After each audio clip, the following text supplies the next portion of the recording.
नमस्कार, स्वदेश एजेंडा देख रहे हैं आप और मैं हूं आपके साथ राखी। एजेंडा में आज बात ईरान इजराइल जंग का वैश्विक और भारत पर प्रभाव की।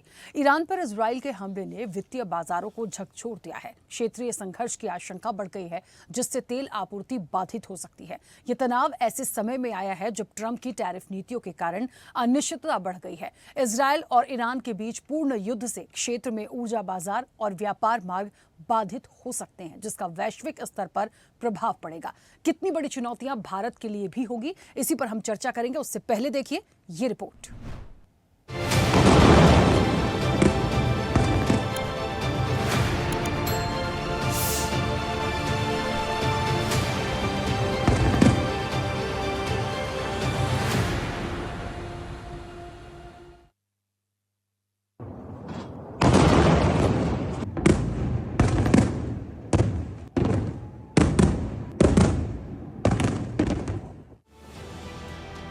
ईरान और इजराइल की जंग रुकने का नाम नहीं ले रही है।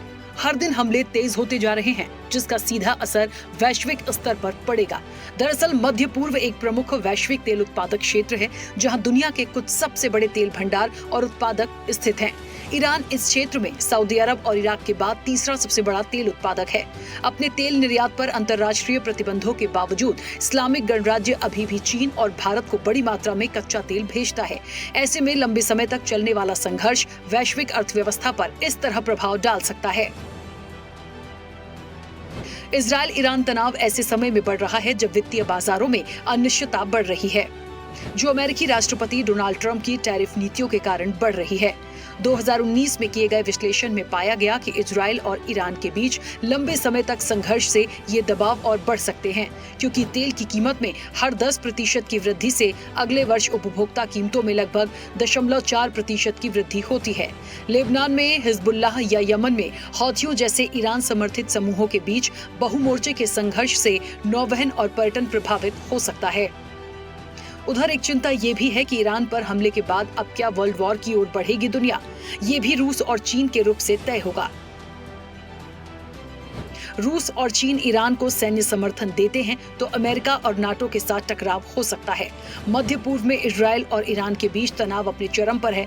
विशेषज्ञों का कहना है कि अगले 72 घंटे में स्थिति नियंत्रण से बाहर हुई तो वर्ल्ड वॉर की संभावना 30 से 40% हो सकती है।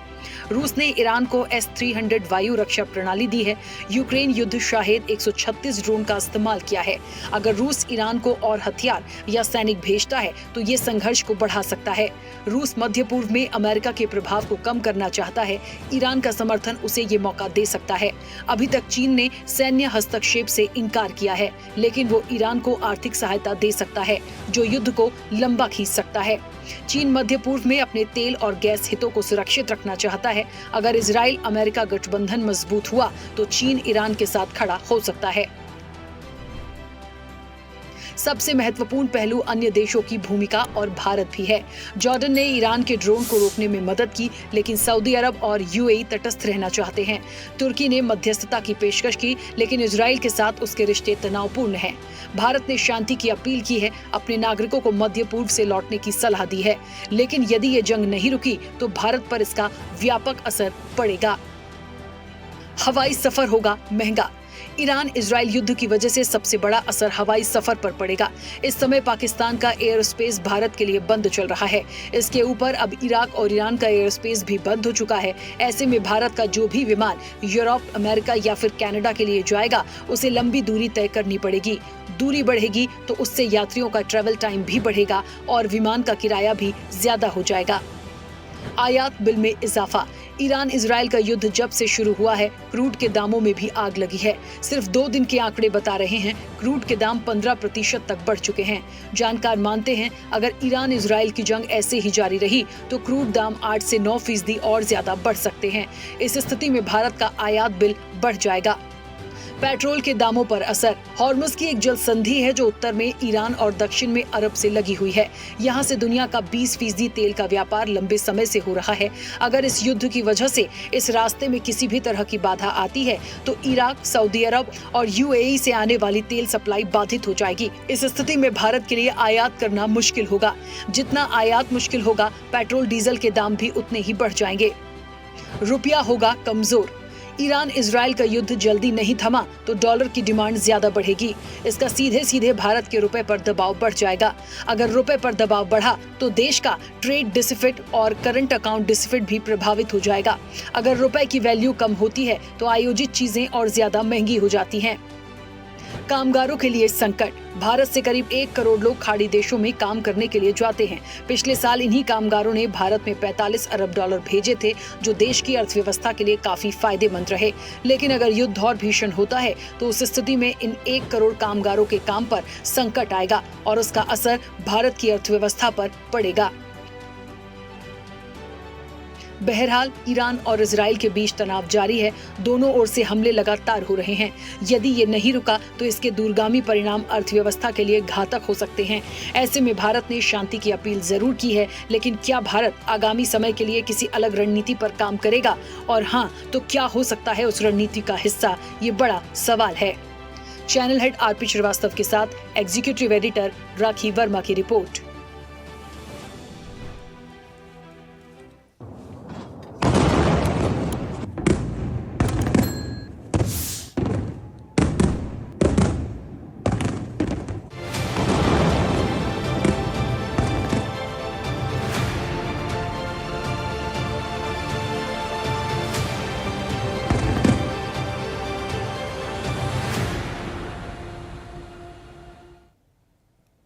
चलिए, तो ईरान इजराइल का वॉर है और वैश्विक स्तर पर कितना इसका प्रभाव है, ये बहुत बड़ा सवाल भी है।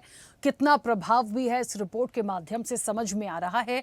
कैसे रुक सकता है, क्या किया जा सकता है, रुकेंगे नहीं रुकेंगे, कौन कौन से देश कैसे समर्थन कर सकते हैं, और यदि उनका समर्थन हो गया, यदि चाइना की भी एंट्री हो गई, तो क्या ये एक वर्ल्ड वॉर का संकेत देता है? बहुत सारे सवाल है देखिए। और इन सब के बीच में जब वैश्विक स्तर पर बात होगी तो भारत की अर्थव्यवस्था के लिए भी बात होगी। फिलहाल ऐसी 5 चुनौतियां थी जिस पर हमने बात की है, चाहे वो हवाई सफर से लेकर तेल की कीमतों से लेकर पेट्रोल डीजल से लेकर और रुपया का एक प्रेशर कम होता है, इन तमाम चीजों को लेकर भारत को मुश्किल हो सकती है। तो ये बड़ा एक ऐसा क्रिटिकल टाइम है कि क्या इनका वॉर रुकेगा, नहीं तो ये आगे यदि बढ़ते हैं तो फिर एक बड़ा एक हमला जो है, और जाहिर तौर पर जिसे हम एक वर्ल्ड वॉर की तरफ देख रहे हैं, क्या ये उस तरफ रुक कर जाएगा? हम सीधे चर्चा पर चलते हैं। हमारा साथ मेहमान जुड़े हैं। सबसे पहले आपका परिचय करा दें।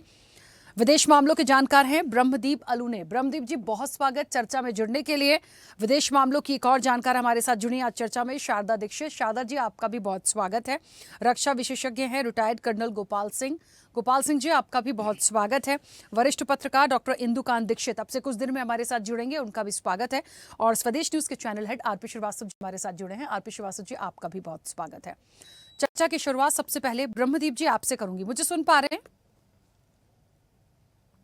बिल्कुल, आवाज आ रही है। ब्रह्मदीप जी, ईरान इजराइल का जो हमला है, इसे कितना बड़ा आर्थिक खतरा हम देखें, क्योंकि वैश्विक स्तर पर हमें इस चीज को समझने की जरूरत है। यहाँ ये दोनों एक दूसरे को सुनने के लिए तैयार नहीं हैं। जो दूसरे देश हैं वो शांति की अपील कर चुके हैं, लेकिन जिस तरीके से हर दिन हर पल चीजें आ रही हैं, ये बहुत बड़ा खतरा कहीं ना कहीं आने वाले समय में साबित होती दिख रही हैं। तो कितना बड़ा आर्थिक रूप से इसे आप खतरा देखते हैं? देखिए, बहुत दिलचस्प है कि जिन दो देशों के बीच युद्ध चल रहा है या संघर्ष चल रहा है, वो दोनों देशों का दूसरा घर भारत को मानते हैं। आप जानते हैं कि यहूदी जो है वो भी भारत को दूसरा घर मानते हैं, और जो पारसी है वो ईरानी है, लेकिन उनका भारत के आर्थिक विकास में बहुत गहरा योगदान है। आप टाटा को ले लें, या आप ऐसे बहुत सारे जो पारसी जिनकी जनसंख्या बहुत कम है, लेकिन वो भारत के लिए बहुत महत्वपूर्ण है। ईरान और इस्राइल दोनों के बीच युद्ध चलना भारत की दृष्टि से बहुत बड़ी चुनौती नजर आता है, क्योंकि इस्राइल से हमारे बहुत जबरदस्त सैन्य संबंध है, तो ईरान से हमारे रणनीतिक संबंध है और आर्थिक संबंध भी है। लेकिन जब मध्य पूर्व में अस्थिरता की बात आती है, तो हम सब जानते हैं कि जो भारतीय है वो मध्य पूर्व में लाखों की संख्या में काम करते हैं, और वो जो लोग काम करते, चाहे कामगार हो, इंजीनियर्स हो, डॉक्टर्स हो, नर्सेस हो, इनसे जो करोड़ों रुपया भारत में आता है वो हमारी अर्थव्यवस्था के लिए बहुत उपयोगी होता है। दूसरी बात यह भी है कि ईरान जहां पर है तो ईरान की रणनीतिक स्थिति बहुत महत्वपूर्ण है। और ईरान से लगता हुआ जो इलाका है, खासकर हॉर्मुज जलडमरू मध्य का जो इलाका है, वहां से दुनिया का बहुत जो तेल की दृष्टि से बहुत महत्वपूर्ण रूट है। तो यदि वो बाधित होता है तो निश्चित तौर पर भारत में महंगाई बढ़ सकती है। तो ये जो युद्ध है, ये तमाम चुनौतियां दुनिया के लिए लेकर आ रहा है, लेकिन भारत के लिए इससे ज्यादा कहीं धर्म संकट भी बढ़ा रहा है, क्योंकि हम सब जानते हैं कि ऑपरेशन सिंदूर के दौरान इस्राएल ने भारत का समर्थन किया था, खुलकर समर्थन किया था, जबकि ईरान ने अन्य देशों के बजाय आगे बढ़ते हुए भारत और पाकिस्तान के बीच मध्यस्थता की कोशिश की थी। और इन सब के बीच सबसे महत्वपूर्ण बात यह भी है कि भारत का जो झुकाव है पिछले कुछ सालों से आप देख रहे हैं, तो हम एक सामरिक शक्ति बनने के साथ साथ जो हमारी आत्मनिर्भरता के जो हमारा मिशन चल रहा है, उसके साथ साथ एक आर्थिक महाशक्ति बनने की ओर हमने तेजी से कदम बढ़ाया है। और यही आर्थिक महाशक्ति का जो हमारी कोशिशें चल रही है, तभी हम आजादी का जो 100वां साल पूरा करेंगे तो विकसित भारत के सपने को साकार कर पाएंगे। लेकिन वह सपना साकार करने के लिए बहुत जरूरी है कि आर्थिक तौर पर भारत की ये जो जीडीपी है या जो डेवलपमेंट ग्रोथ चल रही है, ये बराबर चलती रहे। लेकिन ईरान और इजराइल का जब युद्ध होगा या मध्य पूर्व की अस्थिरता होगी, तो वो जो डेवलपमेंट है वो प्रभावित हो सकता है। और यदि वो डेवलपमेंट प्रभावित होता है, यदि भारत में महंगाई बढ़ती है, तो निश्चित तौर पर वो प्रोजेक्ट जो हम बहुत अच्छे से लागू कर पा रहे हैं, जो हमारा ध्यान है आर्थिक प्रगति की ओर, और आप देखिएगा कि चीन से लगती हुई सीमा पर हम अपने स्ट्रक्चर्स को बढ़ा रहे हैं, जिससे कि हम उत्तर पूर्व में जो इलाके हैं उसको मजबूत कर सके। असम में हमने बोला इलाका एक पुल बना रखा है। तो ये सब क्यों संभव हुआ है? ये आर्थिक प्रगति के कारण संभव हुआ है। जम्मू कश्मीर में हमने एक नया जो सुरंग का निर्माण कराया है, जो बहुत ही ऐतिहासिक ही क्यों हुआ है? ये आर्थिक प्रगति के कारण हुआ है। तो बात यह है कि क्या मध्य पूर्व में जब भी कोई युद्ध होगा और तेल को लेकर जब भी संकट उत्पन्न होगा, तो उससे भारत के लिए एक नई प्रकार की चुनौती आएगी। उससे भारत को एक नई प्रकार की चुनौती से जूझना पड़ेगा। उससे भारत में महंगाई बढ़ेगी, उससे भारत का जो डेवलपमेंट रेशो वो प्रभावित होगा। उससे हमारे सैन्य जो खर्चे जो हमने बहुत जबरदस्त तरीके से आगे बढ़ा रखे हैं, उसमें हमको कटौती करना पड़ सकती है। तो ऐसी असंख्य चीजें हैं जो चुनौतीपूर्ण नजर आती है भारत के लिहाज से। इजराइल और ईरान का युद्ध बहुत जल्द रुकना चाहिए, क्योंकि इस युद्ध के रुकने से ईरान को चाबहार बंदरगाह जो हमारे लिए रणनीतिक तौर पर बहुत महत्वपूर्ण है, वो हमें चाहिए, क्योंकि उससे हम पाकिस्तान पर दबाव बढ़ा सकते हैं। हमको इजराइल की मदद भी चाहिए, क्योंकि इजराइल हमको हथियार देता है, क्योंकि पिछले 1.5 दशकों में इजराइल जो है वो भारत का सबसे बड़ा पार्टनर हो गया है हथियार खरीदने को लेकर। तो दोनों देशों की आवश्यकता है, और मुझे लगता है कि भारत न केवल मध्यस्थता बेहतर तरीके से कर सकता है, लेकिन उसके साथ साथ इस युद्ध को रुकवा भी सकता है। बिल्कुल जी ठीक है। शारदा जी मुझे सुन पा रही हैं? शारदा जी?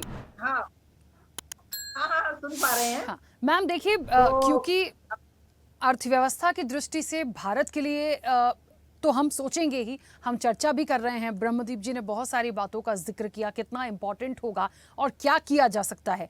लेकिन पूरे वैश्विक स्तर को यदि देखें तो क्या आप इसको देखती हैं कि ये एक वर्ल्ड वॉर का संकेत दे रहा है या हो सकता है? देखिए, युद्ध किसी की जरूरत नहीं है। केवल ये जो कॉरपोरेट सेक्टर है आज जिन समस्याओं से घिरा हुआ है, जिस तरह की समस्याएं जनमानस को घेर रही हैं, रोजगार का संकट है, महंगाई का संकट है, आपसी रिश्तों में देशों के अंदर जो व्यापार को लेके संकट है, उन सबको अगर प्रथम विश्व युद्ध देखें तो भी उसका कारण था बाजारों का बंटवारा। द्वितीय विश्व युद्ध था, उसका भी कारण यही था। तो अगर आज कॉरपोरेट की जरूरत युद्ध बन गए हैं, तो ये किसी देश की जरूरत नहीं है, भारत की जरूरत नहीं है, ईरान की जरूरत नहीं है, इजराइल की जरूरत नहीं है। इजराइल की जनता सड़कों पर उतरी हुई है युद्ध के खिलाफ, इवन अमेरिकी जनता सड़कों पर उतरी हुई है। एक भारत देश ऐसा है जहां ग्लोरीफाई किया जाता है युद्धों को, जो कि मानवता के लिए खतरा है। हमारा ये मानना है कि इस पूंजीवादी व्यवस्था में युद्ध जो है ये आर्थिक संकट से उबारने के एक उपाय के रूप में छेड़े जाते हैं। और सबसे बड़ा जो इनका पालने पोसने वाला अमेरिका है। अगर आप वियतनाम युद्ध से लेके इराक युद्ध को देखिए, सीरिया लीबिया पर अटैक को देखिए, क्या बहाने बनाए जाते हैं। अभी एक ऐसे बिगड़ैल एक हाथी के रूप में एक देश को, छोटे से देश को, क्या उसकी इतनी मजाल है कि वो इतना नरसंहार गाजा पट्टी पर करे, इतने फिलिस्तीनियों को मारे। जो भारत का सदा से एक आधार रहा है कि हम नॉन अलाइन मूवमेंट को लेकर चले थे, हमने युद्धों का हमेशा विरोध किया है, हमने हमेशा फिलिस्तीन को समर्थन दिया है, हमने विश्व स्तर पर कभी भी युद्धों को महिमा मंडित नहीं किया। लेकिन आज हम देख रहे हैं कि इस व्यवस्था में युद्ध जो है कॉर्पोरेट की जरूरत बन गए हैं, और कॉर्पोरेट का इशारा होगा तो युद्ध रुकेंगे।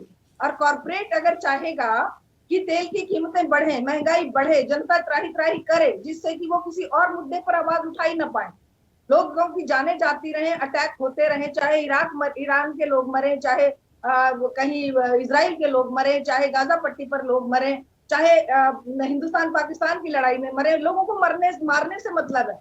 इनके हथियारों की बिक्री होनी चाहिए, लोग मरने चाहिए, और समस्याओं से लोगों का ध्यान हटना चाहिए, क्योंकि समस्याओं का समाधान ये व्यवस्था आज नहीं कर सकती। ये व्यवस्था ऐसे मुकाम पर पहुंच गई है जहां पर सिवाय युद्धों के, आतंकवाद के, ये कुछ नहीं दे सकती एक सभ्य समाज को। तो ये जिम्मेदारी सभ्य समाज की बनती है कि युद्धों का विरोध करने के लिए सारे विश्व की जनता सड़कों पर आए, और युद्धों की बजाय रोजगार की बात करे, ग्लोबल वार्मिंग के लिए आवाज उठाए, और जो निरीह बच्चों की हत्याएं हो रही हैं, किस तरह से सीरिया पर बहाना करके, इराक पर बहाना करके कि ये हथियार बना रहे हैं, अमेरिका ने जो अटैक किया, आज भी वही स्थिति नजर आ रही है। किसी ना किसी बहाने ईरान पर अटैक किया जाएगा, और फिर वो विश्व युद्ध के ये लड़ाई विश्व युद्ध में परिवर्तित होती तो नहीं लग रही है। लेकिन हमारा ये एक मानना है कि भारत जैसे देश को खुलकर, जब इजराइल ने पहली बार अटैक किया, उसी समय क्यों नहीं हमने खुलकर अपना समर्थन फिलिस्तीन को दिया। हमारे यहाँ तो बैन ही लगा दिया कि आप नहीं बोलेंगे, आप कोई विरोध प्रदर्शन नहीं करेंगे इजराइल के खिलाफ। कौन सी दोस्ती है इजराइल से हमारी? केवल युद्धों की दोस्ती, केवल हथियारों की दोस्ती। अरे मानवता को कौन संभालेगा भाई? मानव मूल्यों को कौन जिंदा रखेगा? क्या युद्धों से मानव सभ्यता प्रगति कर सकती है? हाँ, प्रगति करते हैं कुछ कॉर्पोरेट गिने चुने, चाहे वो भारत के हो, चाहे वो विश्व के हो, अमेरिका के हो, इजराइल के हो, या किसी के भी हो। युद्धों से उनकी प्रगति होती है, भारत की प्रगति नहीं होगी, ईरान की प्रगति नहीं होगी, अमेरिका की भी प्रगति नहीं होगी। अमेरिका गहरे संकट में है, आर्थिक संकट में है, और इसीलिए लगाकर और देशों को घुटनों पर टिकाने की कोशिश कर रहा है।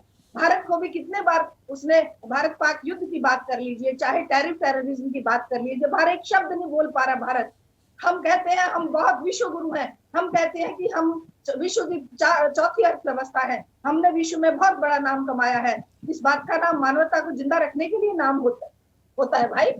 जब हमारा नॉन अलाइन मूवमेंट चल रहा था, जब एक विश्व शक्ति के रूप में सोवियत यूनियन हमारे साथ खड़ा था, तब हम विश्व शक्ति के रूप में बात करते थे, और पाकिस्तान जैसे आतंकवादी देश के दो टुकड़े करा दिए थे। तो आज स्थिति उसके टोटली विपरीत है। हमारे देश में हाहाकार मचा हुआ है, और हमारे मुखिया जो है वो विश्व में सम्मान लेते घूम रहे हैं। 200-300 के करीब लोग मर गए इसमें प्लेन क्रैश में, पुणे का हादसा, जो पुल टूट गया, जो हेलीकॉप्टर क्रैश हो गया, बॉम्बे में कितने लोग मर गए ट्रेन से कुचल के। तो ये हमारी मानवता को दर्शाता है कि हम कितने संवेदनशील हैं अपने देश की। से लेकर हम देख रहे हैं कि नोटबंदी का आदेश देकर जापान चले गए। शारदा जी, काम को कर, ठीक है मैम, मैं रोक रही हूँ, वापस आऊंगी। ठीक है, मैं रोक रही हूँ, वापस आऊंगी। तो हमारी आवाज बुलंद की जाए। गोपाल सिंह जी, मुझे सुन पा रहे हैं? जी बोलिए। नमस्कार। नमस्ते सर, क्योंकि आप एक रक्षा विशेषज्ञ हैं, यहाँ एक बात वर्ल्ड वॉर के संकेत की आ रही है। हालांकि शारदा जी ने इसको डिनाई किया कि नहीं, फिलहाल तो स्थितियां ऐसी नहीं दिखती, लेकिन हमें ये भी देखना पड़ेगा फिलहाल कौन किसका समर्थन कर रहा है। यदि इजराइल और अमेरिका को हम देखें, इनका गठबंधन यदि मजबूत होता जाता है तो क्या चाइना ईरान के साथ खड़ा नहीं हो सकता? और नहीं होगा तो क्यों नहीं होगा? यदि ये शक्तियां इस तरीके से सामने आएंगी तो भारत के परिप्रेक्ष्य में हमारे लिए ये बहुत घातक हो सकता है। क्योंकि आप एक रक्षा विशेषज्ञ हैं, किस तरीके से इस जंग को देखते हैं? क्या ये आपको लग रहा है कि रुकेगी या वाकई में एक वर्ल्ड वॉर की तरफ बढ़ेगी? नमस्कार सभी को। देखिए, आप जो कह रही हैं ये कहीं हद तक सच भी है। आप देखिए, अमेरिका एक वो राष्ट्र है, पिछले 270 साल में इसके यहाँ पर कोई लड़ाई नहीं हुई और इसने अपने सामान को 4 चीजें बेचता है। एक तो फार्मास्यूटिकल की दवाइयां बेचता है, दूसरा इलेक्ट्रॉनिक आइटम बेचता है, तीसरा सॉफ्टवेयर बेचता है और चौथा सबसे बड़ी चीज है वो हथियार बेचता है। और ये बेचकर पूरे विश्व के अंदर, अब इसके यहाँ कभी लड़ाई नहीं हुई आज तक। और ये दादागिरी इसीलिए पेलता है, जहां भी देखो, चाहे नॉर्थ कोरिया साउथ कोरिया की लड़ाई ले लो, वियतनाम का वार ले लीजिए, वर्ल्ड war 1 ले लीजिए, वर्ल्ड war 2 ले लीजिए। अभी मैडम ने बताया, श्रद्धा मैडम ने बहुत अच्छी तरीके से कि जहां पर भी इसको लगता है अपना हथियार बेचने के लिए, उसमें दूसरों में लड़ाई करवाता है और खुद जो है आसानी से अपना काम बढ़ाता है आगे। जब भी अमेरिका के अंदर इकोनॉमिक स्लो डाउन हुआ है या पावर जो है इकोनॉमी में इनको कष्ट हुआ है, उस वक्त इन्होंने कहीं न कहीं लड़ाई कराई है। यूक्रेन के साथ में देख लीजिए, यूक्रेन को मदद करके 2 साल हो गए, जबकि मैंने जब पिछली बार उसमें आया था, रशिया के बारे में कहा था मैं कि ये यूक्रेन रशिया का युद्ध 4 दिन में खत्म हो जाएगा, लेकिन मेरा एस्टिमेशन बिल्कुल अलग रहा, क्योंकि जिसको सपोर्ट करने वाला अमेरिका हो, ये देश कभी रुक सकता है क्या? आप देखिए, जब जेलेंस्की उनके पास में गए अमेरिका में राष्ट्रपति जी से मिलने के लिए, और उसकी कितनी, एक राष्ट्राध्यक्ष है भाई, उसके साथ में क्या सलूक किया ट्रंप साहब ने। तो ये यानी कहने का तात्पर्य है कि अमेरिका जिसके साथ में खड़ा होकर के युद्ध कराएगा अपने लाभ के लिए, वो जो है युद्ध रुकेगा नहीं। अभी आती है बात इजराइल की। इजराइल ने हमारे साथ में, जब पहले नॉन अलाइनमेंट था तो उस समय भी और अभी भी, हम अभी भी किसी से अलाइन नहीं है। हम अपने वसुधैव कुटुंबकम की बात करते हैं, विश्व गुरु बनने की बात करते हैं, जो मैडम कह रही बहुत अच्छी बात है, लेकिन तमाम ऐसी चीजें हैं जिनके बारे में हमें खुद सोचना होगा। आज यदि हम भुखमरी और मुहारी की बात करते हैं, जब कोरोना काल आया था, उस वक्त किसी देश ने, मैं खुल करके नहीं कहूंगा, लेकिन हाँ, किस देश ने इस यानी कोरोना काल में कम से कम हमारे भारत की आबादी बहुत कुछ कम हो सकती थी, घर घर में मौतें हो सकती थी, लेकिन अमेरिका को उसमें भी नुकसान उठाया और भारत को उससे उभर करके आया।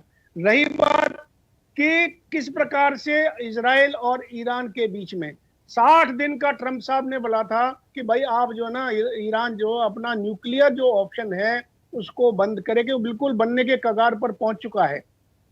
60 दिन का समय दिया था। और साल भर पहले की जब बात देखेंगे, हिजबुल्लाह और हमास, हम फलस्तीन के खिलाफ नहीं है ना किसी, हम आतंकवाद के खिलाफ रहा है भारत। चाहे पाकिस्तान हो, चाहे वो हमास हो, चाहे हिजबुल्लाह हो, या कोई भी देश हो जिसने पूरे विश्व को आतंक में से हिला रखा है, उसके लिए भारत खिलाफ रहा है। तो हमास के ऊपर लड़ाई लड़ी है, की थी इजराइल ने, ना कि, क्योंकि हमास ने ही इजराइल के ऊपर जो है जिस प्रकार से अंदर घुस करके तमाम लोगों को मारा था, सिविलियंस को मारा था, तो इसलिए इजराइल ने उसके ऊपर अटैक किया। उससे पहले देखिए, एक छोटा सा इजराइल जिसके खिलाफ तकरीबन 30 से 40 देश हों और उसको घेर के रखा हो, जिस प्रकार से जीव आपके मुंह के अंदर होती है, तो वो क्या करेगा? वो लड़ेगा और लड़ने के लिए पूरी कोशिश करेगा जिससे अपना अस्तित्व बचा के रखे।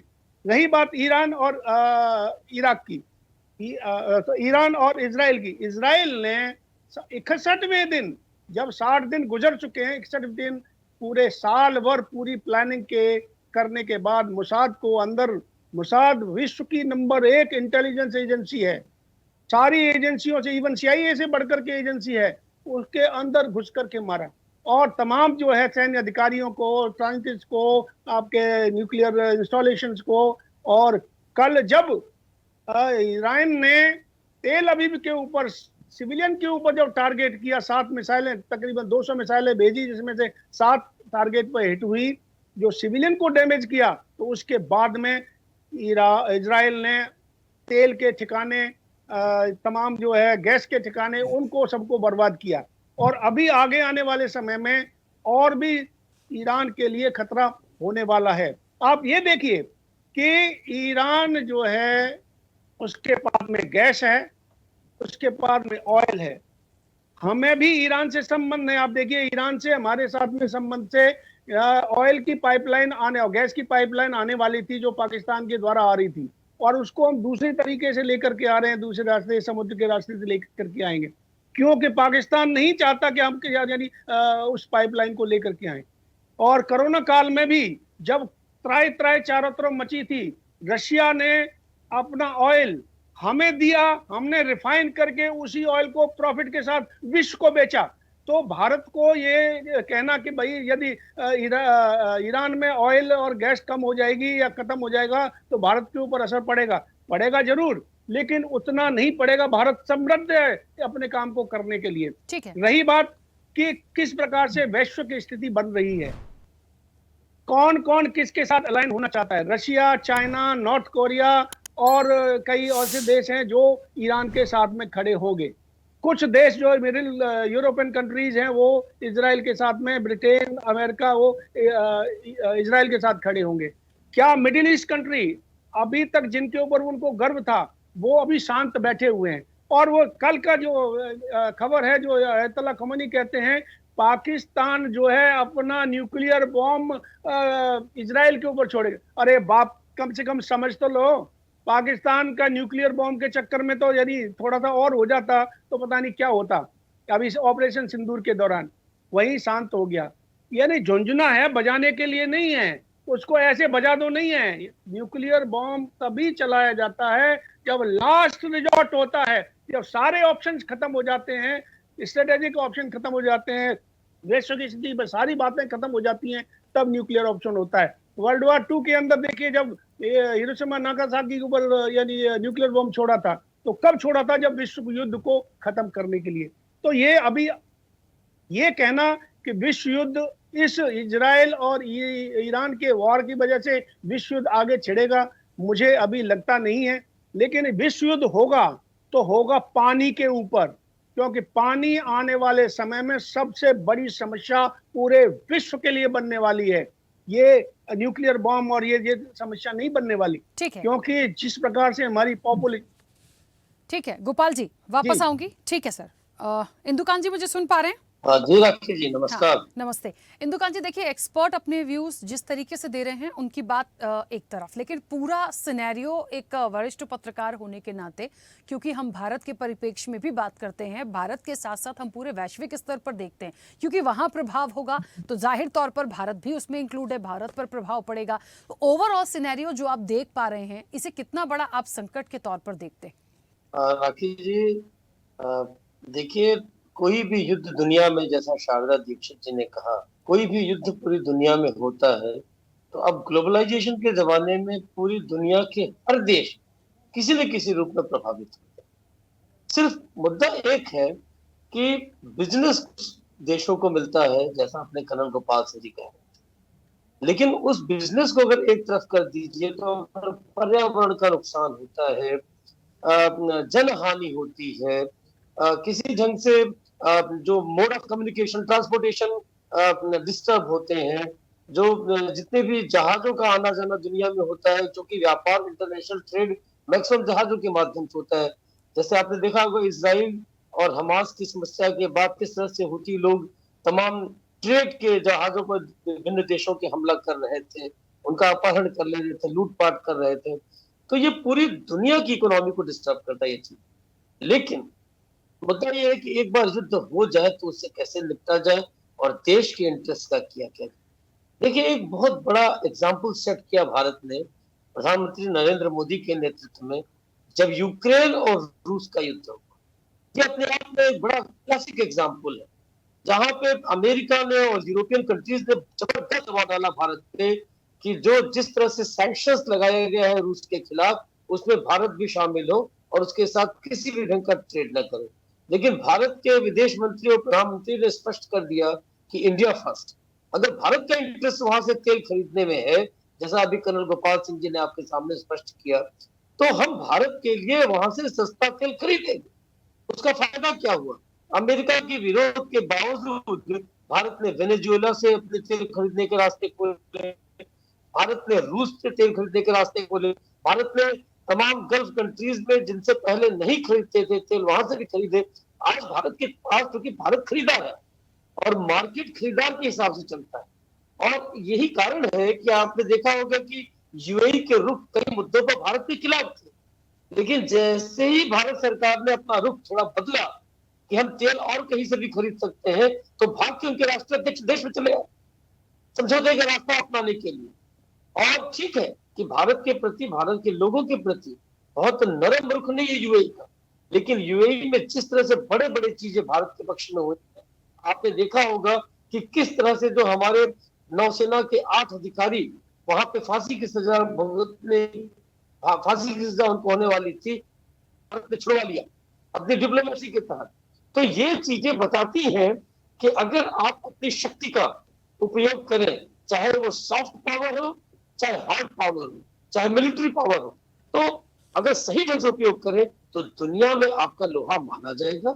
और जहां तक इजराइल और फिलिस्तीन की बात है, मैं चीज मेरा मतभेद है इस मामले में मैडम शारदा जी से। देखिए, आज ऑपरेशन सिंदूर में कोई एक देश दुनिया में हर स्तर पे भारत के साथ खड़ा था, चाहे उसने भारत की मदद की हथियारों के माध्यम से, चाहे खुफिया सूचनाओं के माध्यम से, तो वो इजराइल था।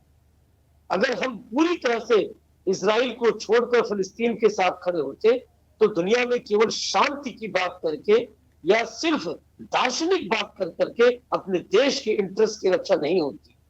दार्शनिक बातें और सत्य की बातें, मानवता की बातें तभी शोभा देती हैं जब आप स्वयं पावरफुल हो और सुरक्षित हो।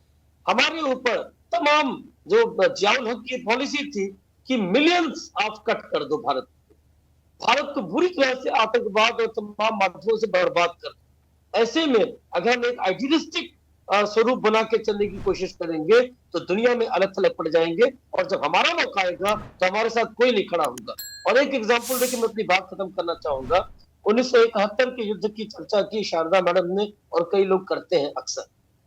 1971 में भारत ने इसी पाकिस्तान को 2 टुकड़े कर दिए, लेकिन जिस तरह से अमेरिका भारत के खिलाफ था, अगर उस समय एक महाशक्ति के तौर पर अगर हम पूरी तरह से न्यूट्रल होते और रूस का साथ नहीं मिलता, रूस का सातवां बेड़ा आकर यहाँ नहीं खड़ा होता हमारे साथ में, हमारे सपोर्ट में, तो हम शायद आज बांग्लादेश को अलग नहीं कर पाते और हमें सरेंडर करना पड़ता या हमें चुप होना पड़ता। चीन का युद्ध इसका एक बड़ा एग्जाम्पल है, जिसमें हमने तमाम पंचशील के नारे, तमाम हिंदी चीनी भाई किए, और एकमात्र आजादी के बाद कोई युद्ध भारत हारा तो वो चीन के खिलाफ हारा।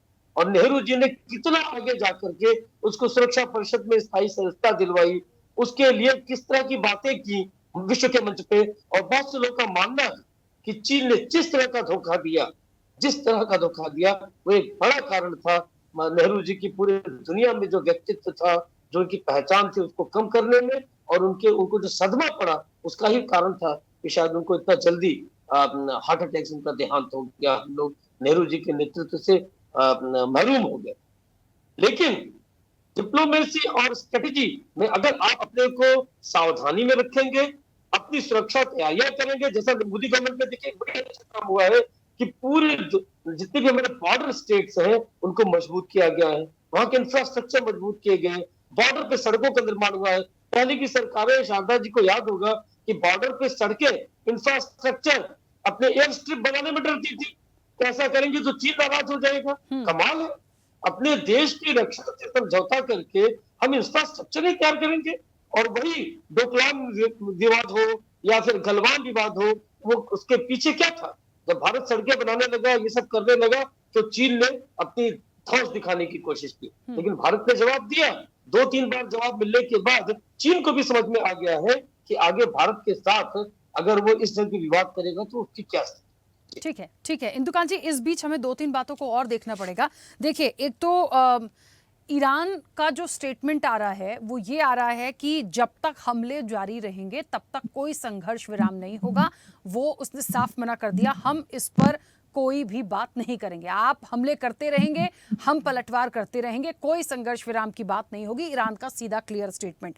रूस ने मध्यस्थता के लिए, दोनों के बीच में जो जिस तरीके से हमले हो रहे हैं, रूस ने कहा है वो मध्यस्थता के लिए तैयार है। अब ये जो चीजें आती हैं, ना ईरान कम पड़ता है ना इजराइल कम पड़ता है, तो हमें इस चीज को नहीं हम अभी कह सकते कि आने वाली स्थिति परिस्थिति क्या होगी। आरपी श्रीवास्तव जी, ये वाकई में एक बड़ी अपडेट है। वो दोनों, ईरान और इजराइल, तैयार नहीं है। कहीं रुकने की कोई बात नहीं है। एक कहता है हमले होंगे, हम पलटवार करते रहेंगे, रूस मध्यस्थता के लिए तैयार है, भारत शांति की अपील कर चुका है, लेकिन हमले बदस्तूर जारी हैं और ये ऐसे ही चलते रहेंगे। तो उन्हीं स्थिति पे हम जो बात कर रहे हैं भारत के परिप्रेक्ष्य में, आप इसे एक क्या लगता है आपको कि भारत को एक अगली रणनीति भी तैयार करके रखनी चाहिए? बिल्कुल राखी, भारत को अगली रणनीति पर चलना पड़ेगा।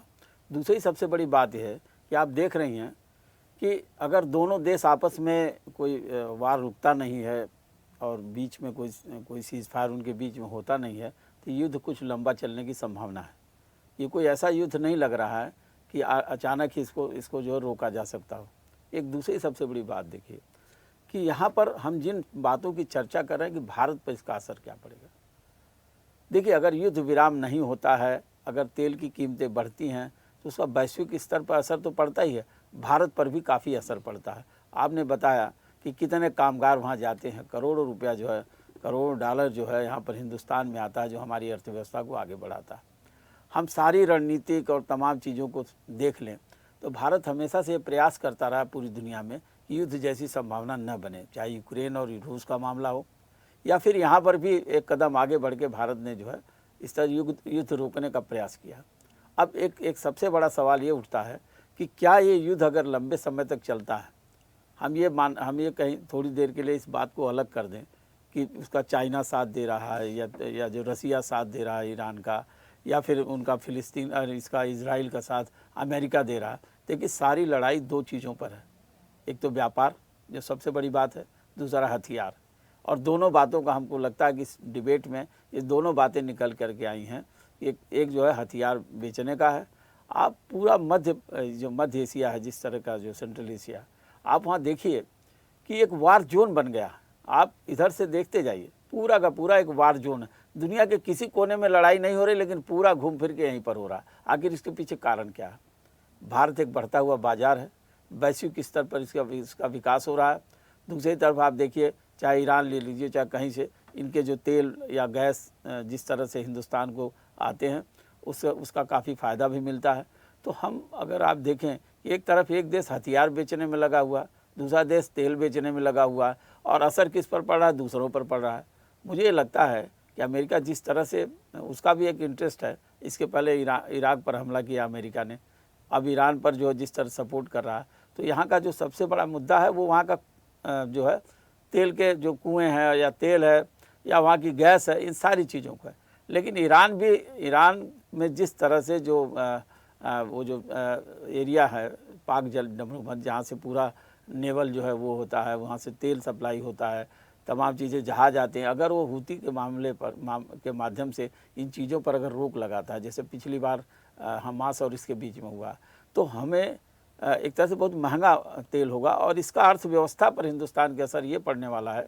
भले ही हमको रसिया सस्ता तेल देता हो या कहीं भी देता हो, लेकिन इसका कुछ न कुछ असर हिंदुस्तान पर होता है, इनके प्रोजेक्ट पर भी होता है। तो इन सब बातों को अगर एक तरह से देखा जाए तो ईरान और इजराइल का युद्ध कहीं न कहीं से एक तरह से रुकना चाहिए। इससे नुकसान न केवल इन दोनों देशों को है, इनका तो जन हानि हो रही है। आप एक तरह से देखिए, यहाँ के बहुत बड़े जो व्यवसाय की दृष्टि से यहाँ कितने जो है इंफ्रास्ट्रक्चर जो डैमेज हो रहे हैं, तेल के कुओं पर जो है अटैक कर रहा है इजराइल, और ये सब सारी चीज़ें जब एक तरह से डिस्ट्रॉय हो जाएंगे तो फिर क्या बचेगा? तो वहाँ की तो स्थिति छोड़िए, लेकिन उसका साइड इफ़ेक्ट क्या है, उसका प्रभाव क्या है वैश्विक स्तर पर, हम ये देखने का प्रयास कर रहे हैं। देखिए, जहाँ तक अमेरिका का सवाल है, अमेरिका क्या है? अगर मान लीजिए इजराइल को हथियार सप्लाई करता है तो उसके देश का विकास है। आपने हिंदुस्तान के परिप्रेक्ष्य में देखा, इजराइल जो है हमारा एक बहुत बड़ा सपोर्टर है, जहाँ तक सुरक्षा का मामला हो, जहाँ पर एक तरह से जो इंटेलिजेंस का मामला हो, या वहाँ पर कई चीज़ों का जो है जो सारी चीज़ें हैं जो हथियारों के रूप में सप्लाई करता है, तो हिंदुस्तान का तो देखिए एक तरह से वो सपोर्टर है। लेकिन दूसरे तो ईरान भी हिंदुस्तान के साथ है। पिछले भारत पाकिस्तान युद्ध में ईरान ने कोई ऐसा नहीं है कि उसका खुल के पाकिस्तान का सपोर्ट किया, वो साइलेंट रहा। और हमारे ईरान के और भारत के रिश्ते बहुत पुराने हैं, नहीं तो यहाँ से कितने अप्रवासी मजदूर तमाम लोग जाते क्यों हैं वहाँ पर? आपने देखिए, हिंदुस्तान सरकार ने बोला कि जो वहाँ पर लोग हैं उनको सुरक्षित निकाल के लाने की बात कर रही है। तो इन सब बातों को ले लीजिए तो लगता है कि ये युद्ध जो है कहीं न कहीं रुकना चाहिए। और हमें लगता है कि भारत जो सबसे आगे बढ़ करके इस मामले में पहल करेगा। प्रधानमंत्री जी अभी देखिए विदेश यात्रा पर हैं और वहाँ से कोई न कोई संदेश जरूर मिलेगा। और हिंदुस्तान की सरकार जो अक्सर युद्ध के खिलाफ रही है, तो मानवता को लीजिए चाहे जिस तरह की बातें हों, हमेशा हिंदुस्तान जो है सपोर्ट करा, और ताकि इस तरह की युद्ध जैसी स्थितियां न बने। बिल्कुल ठीक बात है। इसी चीज़ को थोड़ा सा आगे बढ़ाऊंगी ब्रह्मदीप जी, क्योंकि वैश्विक स्तर पर और भारत के परिप्रेक्ष्य में हम जो बात कर रहे हैं, ये बात बिल्कुल सच है कि यदि ईरान इजराइल युद्ध का भारत पर हम असर देखें, कई सारे ऐसे पॉइंट्स निकाले हैं जिसकी बहुत डिटेलिंग को आज समझने की कोशिश की, तो ये बात सच है। देखिए, हवाई सफ़र महंगा होगा, चलिए एक पॉइंट हम उसको देख सकते हैं, कितना क्या इम्पैक्ट आएगा उसको देखिए।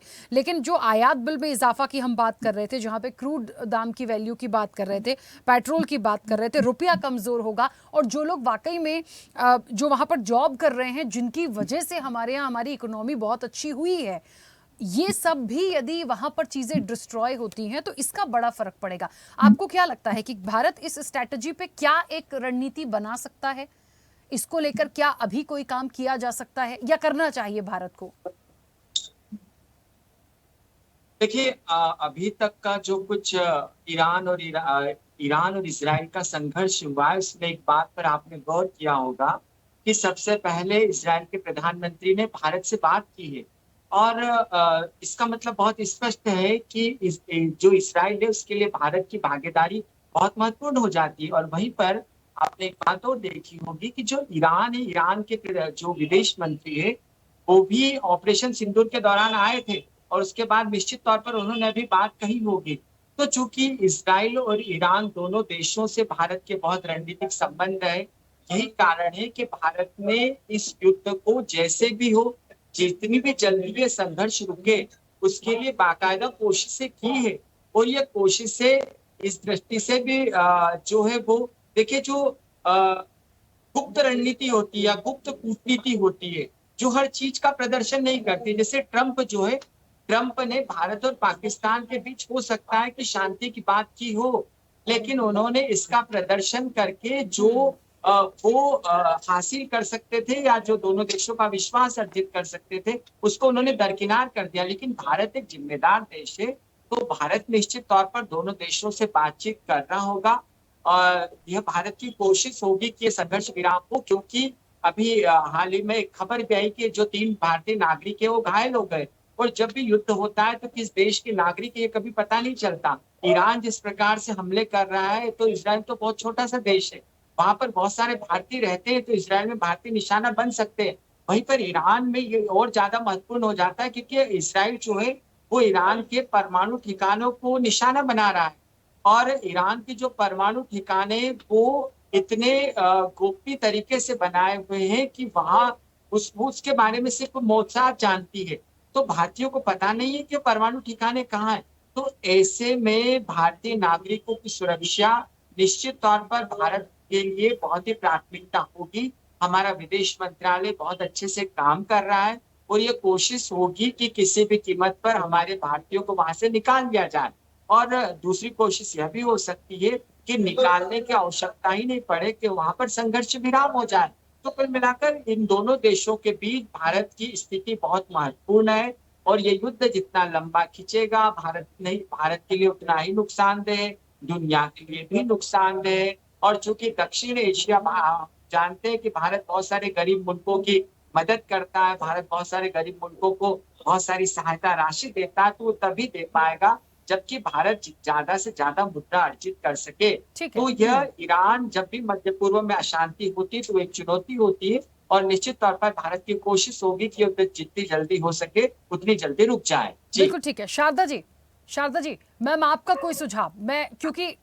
आपका कोई सुझाव? क्योंकि हमारा सुझाव तो वही है कि मानवता के लिए जिस तरीके से मानवता पर हमले हो रहे हैं युद्धों के नाम पर, और युद्धों के द्वारा जिस तरह से कॉर्पोरेट की तिजोरियां भर रही हैं, यूक्रेन और रशिया वॉर में हमने सस्ता तेल खरीदा, लेकिन क्या भारतीय जनता को उसका फायदा हुआ?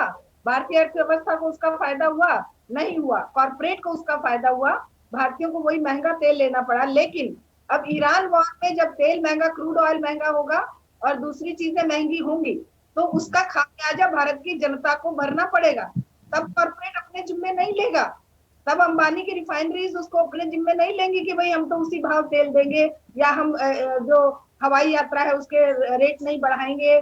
तो ये जो एक चल रहा है चक्रव्यूह, उसमें पिसना जनता ने है। इसलिए हमारा ये सुझाव है कि जितना जल्दी हो सके जनता को भी प्रेशर सरकारों पर बनाना चाहिए, चाहे वो भारत हो, भारत की जनता हो, इजराइल की जनता हो, ब्रिटेन की जनता हो, चाहे वो ईरान की जनता हो। युद्धों से किसी का भला होता होगा, किसी की सामरिक शक्ति का इजाफा होता होगा। अभी जैसे श्रीवास्तव जी ने कहा कि अमेरिका में कोई युद्ध नहीं होता, अमेरिका कभी अपनी जमीन पर युद्ध नहीं लड़ता। सेकेंड वर्ल्ड वॉर में जब सब कुछ निबट चुका था, जब सरेंडर कर चुका था जापान और ये जर्मनी, तब उसने अपने परीक्षण किया हिरोशिमा और नागासाकी को बर्बाद करके। तो ये एक ऐसा आतंकवादी देश है जिसकी कोई दीन ईमान नहीं है। लेकिन भारत एक विश्व स्तर पर प्रतिष्ठा वाला देश है, मानव मूल्यों को हमेशा जिंदा रखने के प्रयास में भारत रहता है। चाहे वो इराक वॉर रही, चाहे वो इजराइल और फिलिस्तीन का रहा, चाहे वो यूक्रेन और रशिया का रहा, भारत कभी अपने हितों के लिए युद्ध जारी रखने के फेवर में नहीं रहता। अब ये जिम्मेदारी हमारी सरकारों की बनती है और जनता की भी बनती है। हम तो ये भी आप सब लोगों के माध्यम से, इस चैनल के माध्यम से जनता से भी देखिए, समस्याएं बेतहाशा है, जनता त्राही त्राही कर रही है, पूरे विश्व की जनता, लेकिन युद्ध के द्वारा उसे भ्रम में डाला जाता है, उसे भ्रमित किया जाता है। और युद्ध की जो इकोनॉमी है, जो हथियारों की इकोनॉमी है, उससे इनकी अर्थव्यवस्थाओं को तो बूस्ट मिल जाता है। इजराइल की अर्थव्यवस्था को बूस्ट मिल जाएगा, अमेरिकन अर्थव्यवस्था को, ब्रिटिश अर्थव्यवस्था को, फ्रेंच अर्थव्यवस्था को, ये तो देखेंगे। इनकी तो कॉर्पोरेट की इनकी तो अर्थव्यवस्थाएं चल ही हथियारों पर रही हैं। और अभी जैसे बात आई कि मिडल ईस्ट में और एशियन कंट्रीज में हमेशा युद्धों की स्थिति बनाए रखना चाहते हैं। आतंकवादी भी इनके पाले पोसे हुए हैं, चाहे वो ISIS है, चाहे वो मुजाहिदीन है, चाहे वो अभी वो जो ओसामा बिन लादेन था। तो ये सब इनके अपने रिक्रूट्स होते हैं, अपनी ट्रेनिंग होती है, इनको हथियार भी देते हैं, पैसा भी देते हैं, जिससे कि इस क्षेत्र के तेल के रिसोर्सेज पर, गैसेस पर और सारे संसाधनों पर कब्जा किया जा सके कॉर्पोरेट के द्वारा, और देशों को जो है बर्बाद करके ये अपनी पीठ थपथपाते हैं। इराक के सद्दाम हुसैन ने जब इन्हें चैलेंज किया तो उसको कहाँ घुसकर मारा है। जो भी इन्हें चैलेंज करता है, ईरान ने चैलेंज किया है।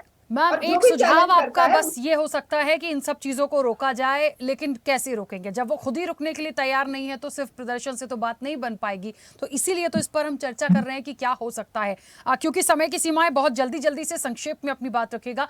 गोपाल जी, आपको लगता है फिलहाल मध्यस्थता के लिए तैयार है रूस, लेकिन ईरान का स्टेटमेंट मैं पहले भी बोल चुकी हूं, वो बार बार कह रहा है हमले जारी रखेंगे, हम कोई बातचीत नहीं करेंगे। एक का वार दूसरे का पलटवार, ये ऐसे ही चलता रहेगा। तो फिलहाल तो कोई इनको रोकने के लिए मुझे नहीं लगता। एक अपील जरूर कर सकते हैं, मध्यस्थता के लिए तैयार हैं, लेकिन जिनके बीच युद्ध हो रहा है, जिनके बीच हमले हैं, वो तो पहले रुके। आप बिल्कुल सही कह रही हैं। देखिए, साल भर इंतजार किया इजराइल ने, और इजराइल को सबसे बड़ा खतरा किससे है? मिडिल ईस्ट में बाकी छोटे छोटे राष्ट्रों से तो वो झेल रहा है, चाहे वो हिजबुल्ला हो या हमास हो या फिलिस्तीन हो, ये इस तरह के आसपास के जितने राष्ट्र हैं उनसे तो वो झेल रहा है। लेकिन ईरान जो उनको मदद कर रहा है, और यदि वो न्यूक्लियर वेपनाइज करके अपने आप को न्यूक्लियर स्टेट बना लेता है, तो सबसे बड़ा खतरा इजराइल की अस्तित्वता पर पड़ता है। तो ये डर सबसे ज्यादा इजराइल को है। और इस स्थिति में अमेरिका ने ईरान से कहा कि भैया इसको बंद करिए, 60 दिन का समय दिया, लेकिन उसने बात मानी नहीं। तो 61वें दिन, साल भर तक उन्होंने इंतजार करके, पूरी तैयारी करके, या पिछली बार उन्होंने मिसाइल दागी थी और तमाम नुकसान हुआ था इजराइल के अंदर, तमाम उनकी मिसाइलें मार भी दी गई, तो उससे साफ जाहिर था कि इन्होंने 61वें दिन कार्रवाई की। अब रही बात कि किस प्रकार से आगे युद्ध को टाला जाए या खत्म किया जाए या बंद किया जाए। सिर्फ इजराइल भी यही कह रहा है, वही अमेरिका भी कह रहा है, और वो हम भी कह रहे हैं कि एक बात सिर्फ कहे खमैनी साहब कि हम अपना न्यूक्लियर जो आर्सेनल तैयार करने वाले हैं उसको हम या तो बंद करते हैं या अभी पोस्टपोन करते हैं, युद्ध तुरंत खत्म हो जाएगा। उसके अलावा आप देखिए ये कहानी क्यों शुरू हुई 4 दिन पहले, जब G7 समिट हो रही है, और वो भी कनाडा के अंदर हो रही है, और हमारे प्रधानमंत्री जी अभी साइप्रस होते हुए वहां पहुंचे हैं और आज उनका वक्तव्य सुनिए। सारे देशों को, पिछले तकरीबन तमाम देशों को प्रधानमंत्री ने जाकर के लोगों के राष्ट्राध्यक्षों को बताया, राष्ट्रों के राज्याध्यक्षों को बताया कि देखिए आतंकवाद को खत्म करना हम सब के लिए ये नासूर है, इसको खत्म करना सब देशों को मिलकर के करना पड़ेगा। अब फिलिस्तीन के हम साथ हैं, हमको कोई परेशानी नहीं, लेकिन हमास के साथ नहीं है, हमास आतंकवादी है। उसी तरीके से पाकिस्तान को आतंकवादी देश घोषित कर दिया है विश्व ने। ठीक है गोपाल जी, वो कहने का तात्पर्य है कि यदि उस तरह की आतंकवादी घटनाएं यदि इजराइल भी करेगा तो ये युद्ध इस आसानी से नहीं टलने वाला। ठीक है, चलिए लेकिन मेरे पास कल समय की जो बात ठीक कही है थी, गोपाल जी, मैं रोकूंगी सर, समय की सीमा है। मैं चाहती हूँ बहुत जल्दी से इंदुकांत जी आप और आरपी श्रीवास्तव जी की बहुत संक्षिप्त प्रतिक्रिया आ जाए। इंदुकांत जी, एक कंक्लूजन, कोई रुकने को तैयार नहीं है सर, अभी सबसे बड़ी चुनौती है इनको रोकना, और रोकने का एक ही मैसेज हो सकता है जो पीएम मोदी की तरफ से भी आया है, बात से बात बनेगी, पर बात करने को तैयार नहीं है। देखिए, युद्ध किसी चीज का निदान नहीं होता है, अंत में समस्या का समाधान टेबल पर ही होता है, चाहे आज हो या कल हो। आप देखिए लगभग 3 साल के युद्ध के बाद टेबल पर है यूक्रेन और रशिया। तो उसी तरह से मेरा मानना है कि अपनी अपनी ताकत दिखाने के बाद, आजमाने के बाद, ईरान और इजराइल भी चाहे किसी माध्यम से भी हो, आमने सामने की बैठक में होंगे और चीजों का निदान होगा, बातचीत से, आज नहीं कल। लेकिन इस युद्ध के बहुत ज्यादा बढ़ने की आशंका नहीं है, क्योंकि देखिए 2-3 चीजें बहुत महत्वपूर्ण है। ईरान के साथ वास्तव में खुल करके कोई नहीं, उसके आसपास के जो अरबियन कंट्रीज है वो भी नहीं चाहते हैं कि वो न्यूक्लियर पावर हो जाए, वो भी चाहते हैं कि इसका नाश हो जाए, लेकिन हम शांत रहें, हम ना कुछ बोले। आखिरकार इतने सऊदी अरबिया और किसकी सीमाएं लांग करके फाइटर जेट्स इजराइल के पहुंच गए ईरान में हमला करने के लिए। और भारत की जहां तक बात है, भारत को स्ट्रेटेजिकली इजराइल से बहुत लाभ है। इजराइल ने पहले भी भारत को प्रस्ताव दिया था कि हम अपने एयरपोर्ट्स का, एयर बेसेस का इस्तेमाल करने का हमें छूट दे, पाकिस्तान के जितने न्यूक्लियर इंस्टॉलेशन उनको उड़ा देंगे। और आज नहीं तो कल अभी नेतान्याहू ने एक अपने इंटरव्यू में कहा है कि इस दुनिया में 2 लोग खतरे हैं, हम नहीं चाहते कि इस्लामिक कंट्रीज के बाद न्यूक्लियर पावर हो। तो 2 है, एक ईरान और दूसरा पाकिस्तान। उनके टारगेट पे पाकिस्तान भी है। जब वो ईरान तक घुसकर मार सकते हैं तो निश्चित है कि कल वो पाकिस्तान के इंस्टॉलेशंस को भी उड़ा देंगे। तो अगर हमारे दुश्मन के खिलाफ कोई कार्रवाई करने को तैयार हो तो हम उसके खिलाफ क्यों जाए, और वो भी तब जब हमास ने जिस तरह से आतंकवादी हरकत करके इजराइल में घुसकर शांतिपूर्ण स्थिति को बर्बाद किया। तो मैं मानता हूं कि भारत ने बिल्कुल सही स्टैंड लिया है। इजराइल को पूरा हक है बिल्कुल एक एक पाई का हिसाब चुकता करने का, और इससे भारत को भी सीख लेनी चाहिए। बिल्कुल आरपी श्रीवास्तव जी, बहुत संक्षिप्त प्रतिक्रिया। अभी तो फिलहाल जो स्थितियां या जो अपडेट्स आ रही हैं वो यही दिखाती हैं कि ये युद्ध नहीं रुकेगा, क्योंकि ईरान बहुत क्लियर ये मैसेज दे रहा है कि जितना बदला बाकी है या जितने हमले हुए हैं, जब तक प्रॉपर तरीके से पलटवार खत्म नहीं हो जाता किसी पर बात नहीं होगी, और नहीं होगी तो आप समझ लीजिए हर पल जो अटैक्स हो रहे हैं वो कितनी बर्बादी कर रहे हैं और कितना इम्पैक्ट हमारे यहाँ पड़ेगा, इस पे हमने बात की ही है। देखिए राखी, युद्ध हो रहा है तो रुकेगा, ये तो तय है। आज रुके, कल रुके या लंबा खिंच जाए, लेकिन ये नहीं कंटिन्यू नहीं रहेगा कि हमेशा युद्ध होता रहेगा। युद्ध के बाद शांति होती है, बिल्कुल होगी, और हमें लगता है कि भारत की भूमिका उसमें काफ़ी अहम होगी। जहाँ तक इजराइल का सवाल है कि भारत के साथ कितनी उसकी मित्रता है, वो एक अलग है, उतनी ही मित्रता लगभग जो है ईरान के साथ भी है। तो भारत हमेशा प्रयास करेगा कि कहीं न कहीं पर एक दूसरे के बीच समन्वय स्थापित करे।